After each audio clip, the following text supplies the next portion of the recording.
బండి భగీరథ్ తనపై నమోదైన ఫోక్సో కేసులో ముందస్తు బెయిల్ ఇవ్వాలని కోరుతూ హైకోర్టులో దాఖలు చేసిన పిటిషన్ను ఉపసంహరించుకోనున్నారు. ఫోక్సో కేసులో బండి భగీరథ్ను పోలీసులు ఇప్పటికే అరెస్టు చేయడంతో ముందస్తు బెయిల్ పిటిషన్కు కాలం చెల్లిపోయింది. దీంతో ముందస్తు బెయిల్ పిటిషన్ను ఉపసంహరించుకుంటామని భగీరథ్ న్యాయవాదులు హైకోర్టు రిజిస్ట్రీకి లేఖ సమర్పించారు. ఈ ముందస్తు బెయిల్ పిటిషన్ ఇవాల్టి ఉపసంహరణ కేసుల జాబితాలో లిస్ట్ అయింది.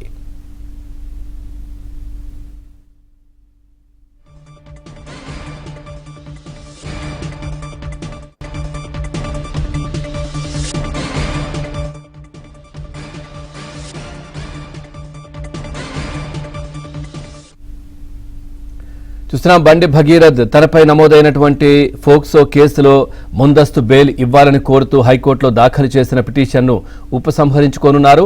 ఫోక్సో కేసులో బండి భగీరథ్ను పోలీసులు ఇప్పటికే అరెస్టు చేయడంతో ముందస్తు బెయిల్ పిటిషన్కు కాలం చెల్లిపోయింది.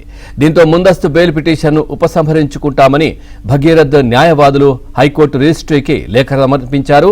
ఈ ముందస్తు బెయిల్ పిటిషన్ ఇవాల్టి ఉపసంహరణ కేసుల జాబితాలో లిస్ట్ అయింది.